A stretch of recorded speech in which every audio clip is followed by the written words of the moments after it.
sa John 3:16 siya natin makita. Diba?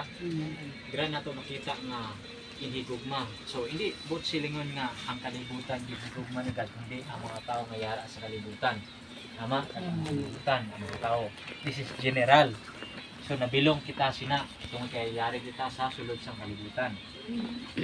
Nga tungod ni ana ginhatag niya ang iya bugtong anak. So sino man ni ang iya bugtong anak nga iya ginhatag? Jesus Christ, yes. Tama, salamat mo kay madamo nga mga tao subong nga wala sila nagatuo nga si Kristo mo ang anak sa Dios. Diba? Para sa ila si Jesus is a missionary lang. Para sa ila si Jesus daw ginsugo lang.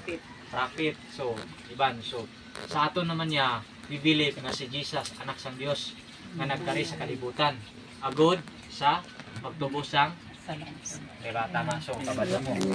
So, siling siya dire, hinhatag niya ang iya bugtong nga anak. Aron ang tanan nga magasalig sa iya, hindi mamatay. Diba? Grabe ka, nami, no? Na ang magasalig sa iya, hindi mamatay. So, other term, may ara ka, kinabuhi nga wala sing katapusan. Diba? Kag ano, amo ni ang ginatinguha sa mga tao. Tama? Amen. Kaya ang aton kabuhi subong disya temporary. Diba? Kung dira naton makita sa sininga verse, nga grabe gid ang paghigugma ni God sa kalibutan. Aton gi-explain ni Aman. Ang mga tao makasasala. Diba? Amen. Pero, ginhatag niya ang iya bugtong nga anak bilang sacrifice sa aton kasalanan. So para sa imo si Jesus may sala o ay? Wala. Way gid siya sala. Wala. Biskan basahon naton ang tibuok Biblia, way gid si Jesus sala. O sa Jesus is a sinless, way gid siya sing sala. Yeah, pero kung imo basihan, kung ikaw sister way ka sala, tapos may ara na kasala da, tubuson mo hindi. Maupod mo. Na, diba, example, may ara na sa imo barangay. Siya nakasala, tapos ikaw mapapriso, sugod ka hindi. Na, way kasala, siya lang to, hindi ka, diba? Hindi pero si Jesus siya nagsugal Diba? gid. Kabudlay. Diba? Pero kung imo basihan si Jesus, ang mga tao ay sala, pero tani, ang ipalansang tani to ang mga tao. Amen. Diba? Okay, sila makasasala. Kita man may ara sala, Kita man may pero sala. ang hitabo, Jesus. si Jesus ang nagpalansang, muna ang sacrifice. Yes. Dira naton makita ang love Ni Jesus. Amen. Example, may ara ka man bata sister, no? Example, ibutang na to. Example na mo bata 5. Example, ang gintubdan, may ara nakasala. Example, patay ang kagawad. So, ibutang nato nga para lang maluwas ang gintubdan, ang imo anak ibayad Ihalad. para maluwas ang tibuok pumuloy Ang sa bilog. gintubdan, magasugot ka hindi. Di ba? Hindi, no? Ande. Biskan sino, hindi yun. Di ba? Amen. Amen. So, anak mo na, grabe ang sacrifice mo na. Pagpalangga. Pagpulga pa lang. Di ba? Sa pagpadako. Tapos, pagka dako na, patyon lang. So, hindi yun. Di ba? Siguro, Amen. makipatay gi ka. Di ba? Bahala na. Salamat. So, inana ka-importante ang sacrifice o ang gugma ni Lord sa aton. Satan. Amen. Diba? Kung aton ma-realize, kung sa aton man, we are makasasala kita. Pero kung aton hunahon, grabe kayo layo ang langit. Diba? Yes. Huwag gid makakadto nga buhi, halin di sa aton pagkadto sa langit. Tungod kay million light years ang kalayoon. Diba? Amen. Hindi gid, huwag gid. Pero kung aton basihan, si Jesus, bisan ano kalayo, ginkadto niya gid ang tao para luwason sa kasalanan. Diba? Nagsiling siya dire.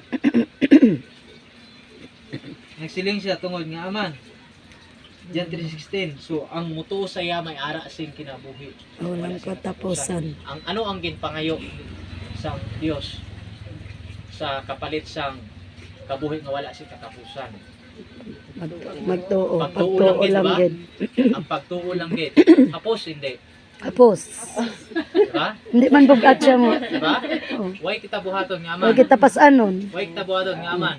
Ginbuhat naman ni Jesus. Amen. Diba? Ang gusto lang ni Jesus magatuo sa iya. Yes. Diba? So, posible ano ang mahitabo sa isa ka tawo kung hindi siya magatuo sa Dios? Diba? Una, hindi siya makabaton sing Kabuhi kinabuhi nga wala sing katapusan. O, other term, kalaglagan. Yes. Hitabo sa iya. Laglag sa perno. Diba? Nagsiling si Dre, ang kawatan magakadto kag magapangawat. Pagpatay kag paglaglag. Ako magakari aron makabaton kamo sing kabuhi. Kinabuhi sa tanan. So sa John 10:10 man ni siya. So ini nga kawatan, other term may sisita ni siya. Naman. Isisitan, may ara siya authority o power na pwede niya kawaton ang kabuhi sa katao. Katao. Diba? Amen. Pwede niya kawaton or Kawaton. tanan. So, nagsiling si Jesus dire nga si Satan kuno nagkari sa kalibutan aron pagpatay. Diba?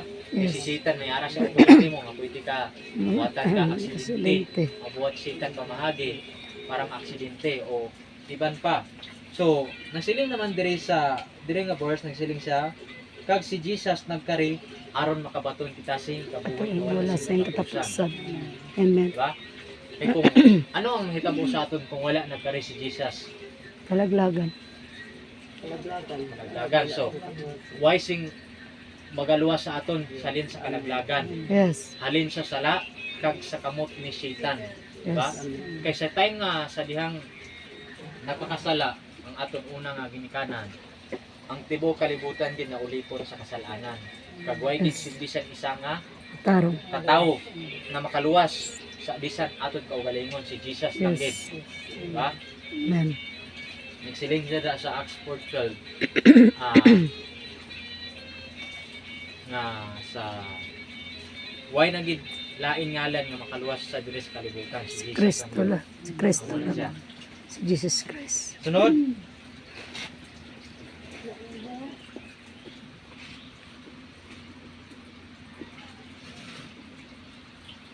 Sige si Dre. Og diha sa lain walay kaluwasan gikan kang bisan kinsa kay walay lain nga ngalan ilalom sa langit nga naghatag sa tiliwala sa tao nga diha kaniya maluwas kita. Walay ngalan So, mo na siya. Jesus Christ. Gira lang naton masinati ni Jesus ang kaluwasan kag aton kasiguruhan sa aton kabuhi, di ba? Kay way na gid lain ang dira ka makabaton kag kalinong, di ba? Kag ka-safetyness sa aton kabuhi kung magatuo ka ni Jesus. Kay nagsiling si Jesus sa Romans 3:23, ang tanan nakasala kag nagapalayo sa makaluwas o sa presensya sa Dios, di ba? Kaya ang tanan nakasala kag nalayo sa presensya sa Dios, di Diyos. ba? Amen. Aton basihan. Amen. So kung mo basihan ang Isaias 59, ano man ni sila kanang cross reference, ang sala amo ang nagakalayo o nagapa-separate sa tao Amen. sa relasyon sa Dios, di ba? Yes. Example, mayara magutod, di ba? Kung ang isa sa reason nga aka mo may ara misunderstanding o hindi ka mo Hindi magsapakanan magkaintindihan kung na sa may ara ka na mo nabuhat o sala, di ba? Kay kung Yes. sala, amo gina ang kasagaran ang mga maglulutod o magbigahay o magbarkada nga hindi magsapakanan tungod sa misunderstanding o sala nga nabuhat Yes. isig kapareho amo gina, di ba? Sa kung atin i-divert sa Dios, amo man na ang situation nga ang Dios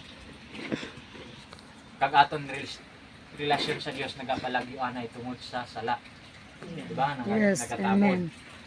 Nga kung aton basihan si God kontra niya ang tao nga nagabuhat sing kasalanan. Di ba? Amen. Tama? Biskan Amen. sino man kung tao gani kung ikaw buhatan sala, di ba? Amen. Ang buhaton di sa tao magadumot. Di ba? Tama, pero sa Dios ang sala gid ang hinungdan. Amo na ang reason ang tanan gid ng mga tao wala siya exempted, may gid exempted sa kasalanan. Mo gani na nga nagkari si Jesus to rescue sa mga tao nga nagapakadto sa kalaglagan. Kaya kung hindi luwason ni Jesus ang tao halin sa kasalanan, kaluluoy gid kita. Diba? Amen. Kaluluoy gid. Amo nga nangasiling siya sa tungod sa sala ang nakalabot sa isa ka kabuhi sa tawo ang kamatayon. Kaya sa una nga time ang tao tani gin-create si Adan kag si Eva, hindi tani to sila mamatay. Perfect. Why tani to kamatayon? Galing lang sa pagsupak nila sa sugo sang Dios, nag-abot sa ila ang kamatayon. Amen. Diba? Amen. Dira sa nato na mabasa sa Roma 5:12. 5:12. Kag ang sala nag-abot pinaagi sa isa ka tawo nga si Adan. Kag amuna nga naglabot sa aton ang kamatayon. Amuna nga ang kamatayon subong way napili, bata man, tigulang o teenager man, Yes. tanan gyud mapatay. Diba? Kung makadto kita sa lungon, sa sementeryo, makita mo ang lungon may ara Gamay. lubo, may ara naman taas, Dako, may ara naman tambok, may ara naman iwang, di ba? Yes. So, hindi gid magkapareho ang kamatayon sa tao. Tama? Amen. Kaya amuna, kaya nagsiling siya, amuna ang silot nga nagaabot sa tao nga nasubli naton sa aton una nga ginikanan.